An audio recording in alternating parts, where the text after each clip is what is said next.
Welcome, one and all music lovers, people out there. This is Notes for Days. I am lucky to be here with all of the members of A-Trick. Hey, here we go. Let's introduce everybody. We got Manu here. Say what's up, Manu. What's up? Manu's having a good time. We got Dre in the building, of course. Took an episode off, but I'm back. He's back. He's back to see y'all. And we got Kevo Nation. Hey, Trick. Yeah, he got to make an entrance.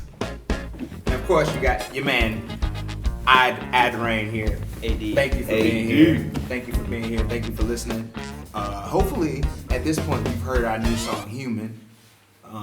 And if you haven't heard it, you need to go on Spotify right now. Stop the podcast. Just pause it. Go to Spotify, listen to Hueman right now. It just came out October 27th. So by the time you're hearing this, it's out. You can listen to it right now. And we want to talk to y'all to give you a little bit about what the song was about, what our experience was with recording it, how we did it, how we made it, and get the out of here. You know what I'm saying? Got stuff to do, people to see, places to go. Y'all got stuff to do. We got stuff to do. We out here in Marbella. We in Marbella right now, by the way. I don't know if you guys know where that is. Open up Google Maps, pause the podcast again, type in Marbella, Marbella. What do y'all think about Marbella? Marbella's like the Miami of Spain, right? What do you guys think? What's your opinion so far? We've only been here like less than 24 hours. We call it Pijos, posh, as it reminds me of Newport Beach in Orange County, bro. All right, cool. It's like we just got transported to posh. Honestly, we haven't seen too much. Everybody's got a lot of money. There's a lot of Ferraris and a lot of private parties. But after this podcast, we're gonna go downstairs and see what's up. We're gonna check it out. We're gonna see. What do you think, Manu? Well, I'm enjoying the scenery. For sure. It's beautiful down here. It's beautiful. We've been to The mountains are gorgeous. And we were lucky to play Clement and Karim's wedding. They were a really awesome couple, and they gave us a lot of love, and that was a lot of fun. So we're happy to be down here in Marbella. Thanks to Super Musica, thanks to ourselves and all the hard work we put in on this musical stuff to be able to get these cool opportunities. And that's why we bring you the cool music that we do, and that's why we made Hueman. And so Hueman started off as a Manu beat, Manu instrumental. So tell us your creation process, how you got into Hueman and where that came from. Yeah.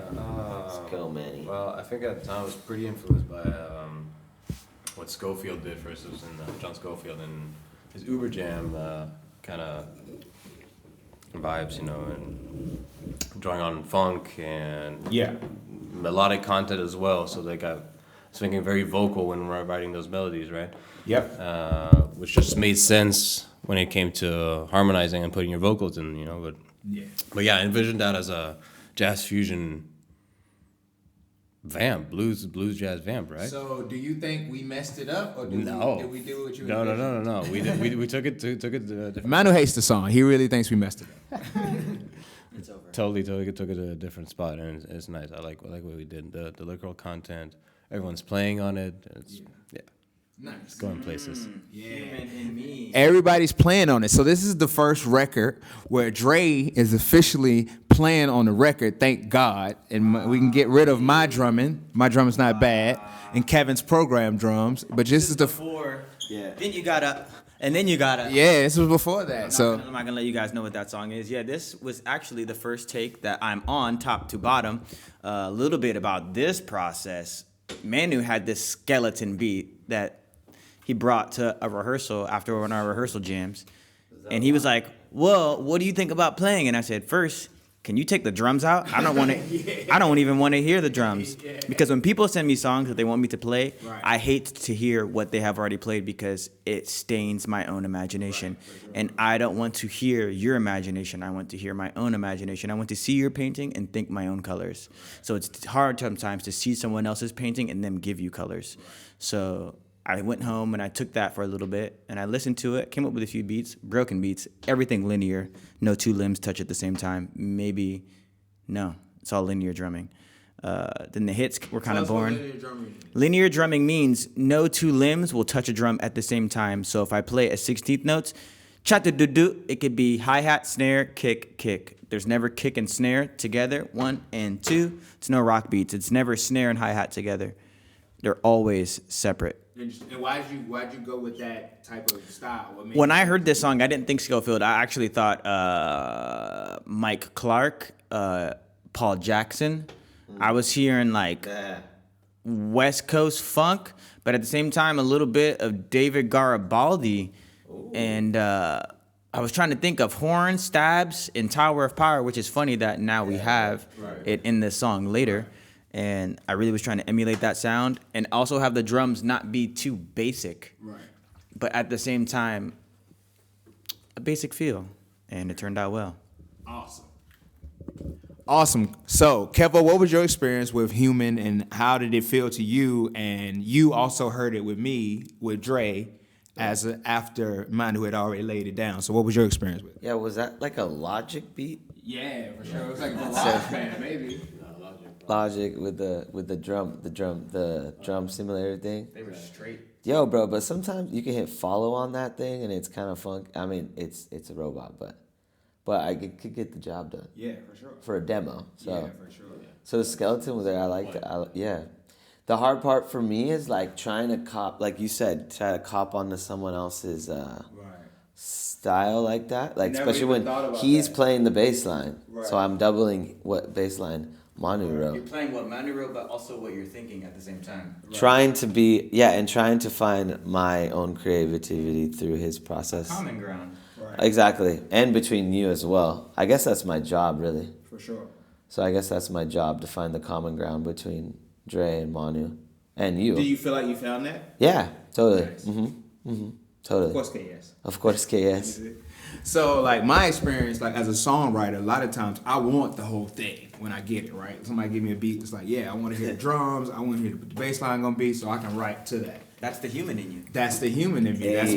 That's my color. But, like, so when I got it, I loved it. You know, obviously we all had a very favorable opinion of it. That's why it became a single so fast for all of us. Can I ask you? Yes. The lyrics. Yes. So what were your concepts? So the first thing that came to me was, "Can't you see the human in me?" Like that lyric came to me immediately, and then from the rest of it, I was like, I want to take this like American patriotic song. Eyes have seen the coming of the glory of the Lord. That song, and like rework the lyrics to make it like current, because like those lyrics always stood out to me. Like, my eyes have seen the coming of the glory of the Lord. Like, yeah, it's heavy. Like, it's heavy, right? Yeah. So like, if you hear the marching percussion in this song, please comment on this Instagram post or Facebook post and this podcast. It's a teaser right now. Yeah. If you hear this and you say, "Oh yeah, I heard the marching beat in this song," put a marching drum emoji and we'll give you a free drink. Yeah. And any show you show up like, "Hey," or once you put the marching emoji in, we see it. So we got you. Thank you. That's a great Easter egg that I hope you can see, because like it has that marching patriotic feel.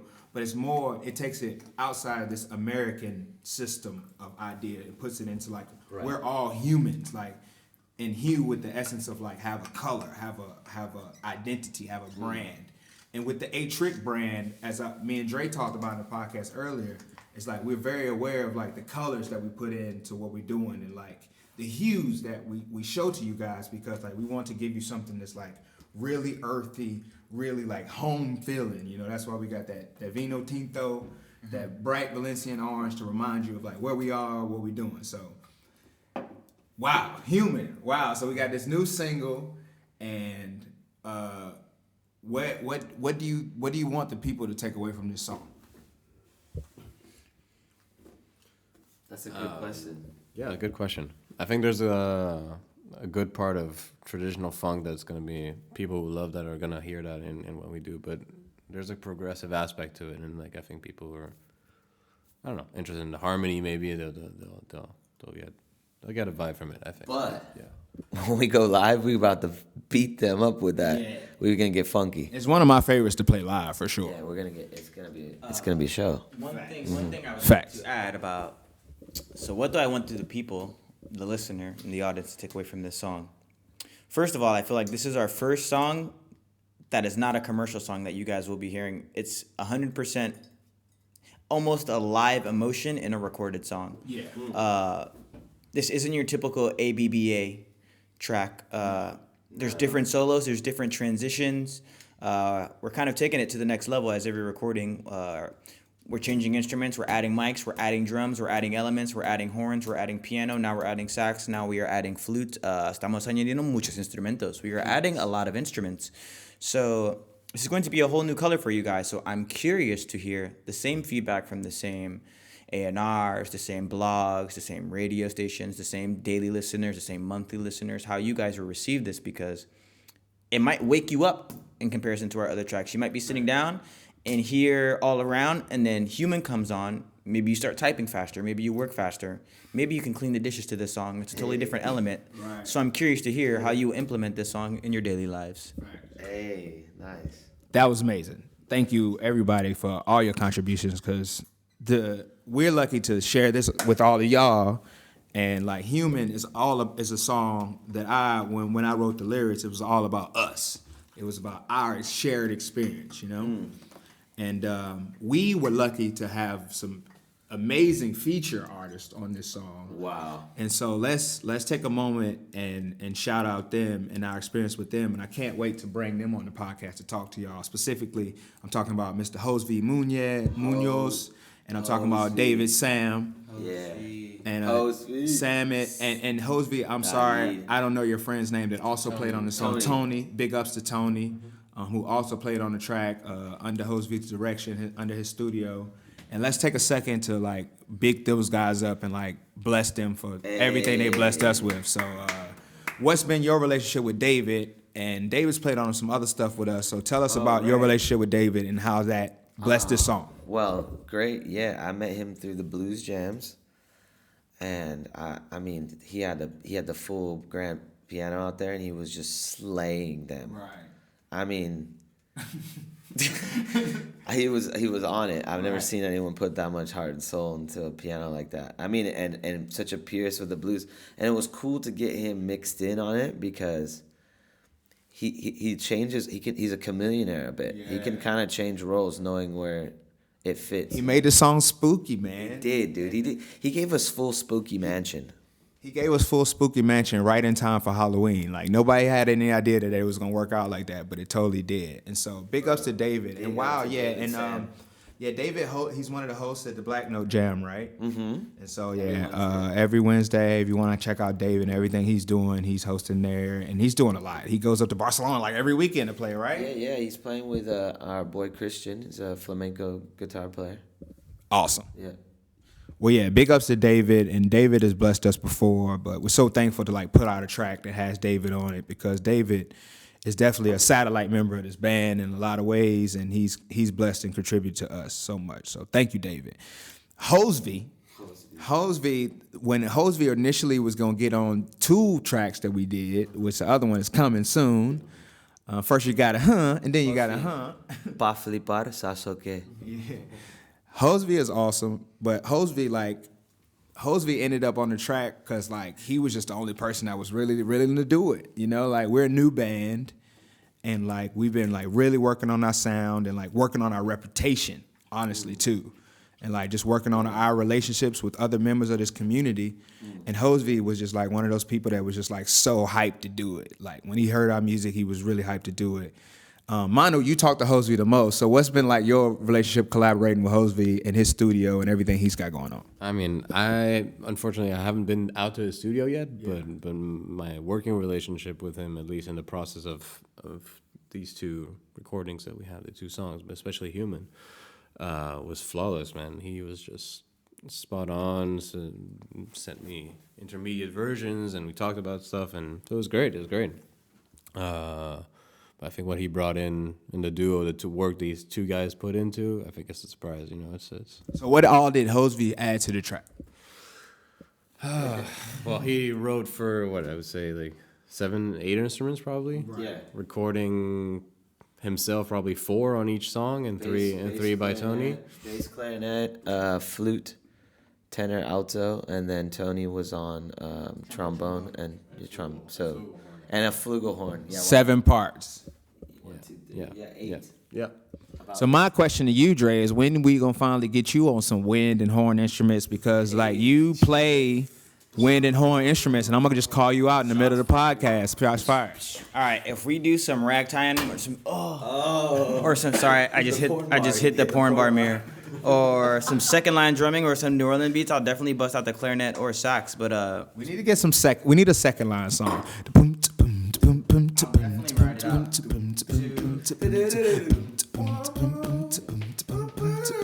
it's a little ditty right there for you guys. All right. Think to Hosevy. Sorry. Yes. Hosevy added a lot to this whole entire process.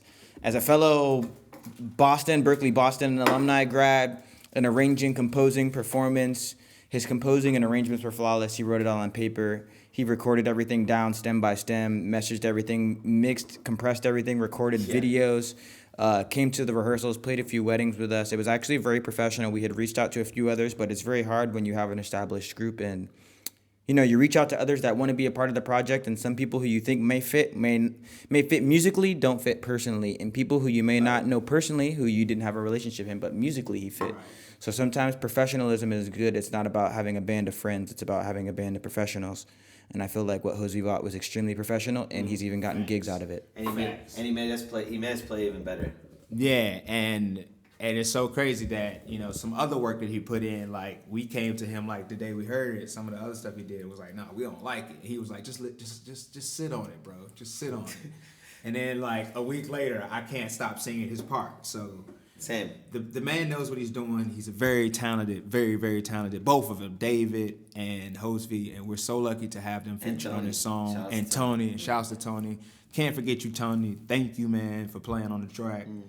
And they really put in a lot of great work. So bringing it home. We get all these tracks. We got millions of tracks. We got seven tracks of horns. We got David on spooky tracks, and then we got all my vocal tracks, 7 times. All your bass tracks that we had to do a few times. Everybody's tracks we had to do a few times. So we got all these tracks. Who put it all together? Who mixed it? Who mixed it? Who brought us? Who mastered it? Who made it happen? L Spot? L Spot made it happen. It's pretty much L Spot. That's Ronnie and me. And so let's take a second to, like, big ups to L Spot and the beauty that they are for our music and for our Valencian music community. And we're so lucky to be in the place where we are and have L Spot, you know what I'm saying? So tell me about all the hard work you and Ronnie put in on the track without shooting any shots. I've done most of the editing, although it was pretty clear that we got that in a few takes and we were ready with the song. Yeah. And then Ronnie and I mixed it. I don't even remember if we brought in references, but sort of, the horns, looking at some stuff for the horns, and it came out great. That Tower of Power stuff, like the way I really like how the horns are mixed in the Tower of Power. I mean, it's a little bit more up front, but a good balance of that because, of course, you're singing. But like, what is hip? Right. Man, the way that sucker's mix, man, and that's a classic reference for one of those. I think it's great. Ronnie did a great job on it. Ronnie, you're the man. Facts. Ronnie is the man. Shout outs to Ronnie Ayala. Big out to Ronnie Ayala, the whole family. We got to meet the whole family, the extended family too. Yep. And he has a beautiful family. He's a beautiful person, beautiful human being, and we're so lucky to have him a part of our A-Trick family. He's definitely the sixth member of the band for sure. He keeps film and audio. Speaking of film and audio, so we had the challenge of putting together the music video for this song. That was a challenge, and we were lucky enough to have some people work with us on this challenge. So shout out to my Colombian, Madridian, Valencian homie Leo for all the work he helped us to do to try to color match the video.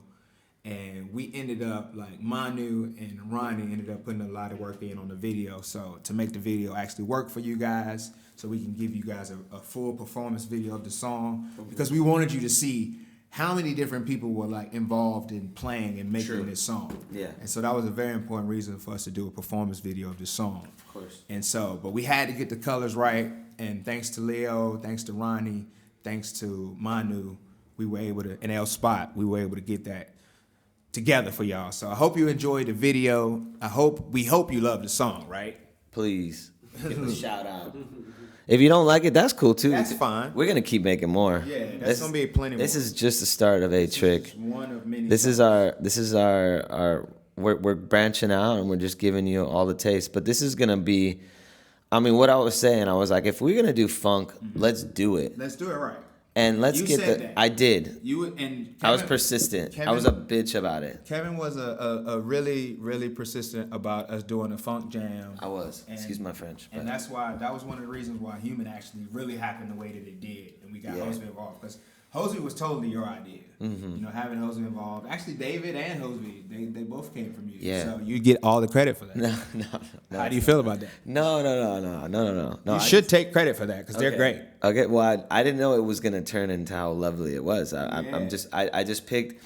I think what to expand on what Andre was saying, like, I see them both very professional, but as well as I mean, I know he's like, but I think, like, personally, they're awesome people too. Oh, fact. Who I can hang out with. Yeah, and those are the people I want to record with, because they could come in and there's just like a vibe. Right. So they pick up on it and they can do their own thing without kind of put their own stamp on what we've already done, you know? So. And we're really lucky, like, to be a part of this Valencian music VL scene is what we like to call it on those days. The VL scene. And, like, there's a really, like, lot of talented musicians here. And people are sharing, and people are, like, expanding and starting new projects, and it, like, really makes me feel at home. So thank you, Valencia, for, like, welcoming me and letting me, like, write songs and be a part of your community, and, like, accepting me and, like, inviting me and loving A-Trick, and we really appreciate it. Amen. And we don't take it for granted. We really don't. It means a lot to us, and that's why we're always trying to, like, give you good content. That's the only reason we make this podcast, like, just so we can bring you, like, the real story of, like, what was the ideas behind these songs, and why did we choose the people that we chose to work with, and all of that. And if you don't care, that's fine too. Like, we just here to share. So yeah, thank you for listening to Notes for Days. Does anybody have anything else they want to contribute, you know, about Hueman before we get out of here? Because we in Marbella and we want to hang out. So I don't want to. Can you see? It's the Marbella and me. Can you see? It's the Hueman and me. me. We all have a hue. We all have a color. We all have a shine. Don't try to dim anybody else's shine. Just because you don't understand other people's colors, that don't mean, like, their colors are wrong. Just means you don't get it. But that's cool. You know, some people are earth tones. Some people are pastels. You know, that's life. But enjoy your color. Be yourself. Love yourself. Listen to A-Trick. Anybody else got anything? that's beautiful, bro. Enough Summed it said, right right? up. AT all day. AT all day. Listen to Hueman. Stream it right now. Actually, I'm going to play it right now. If you want to hear Hueman, it's coming up right now. Actually, in this episode, I'm going to play it 3 times, so you can just hear it over and over again. Yeah. Peace. A-Trick. A-Trick, bro.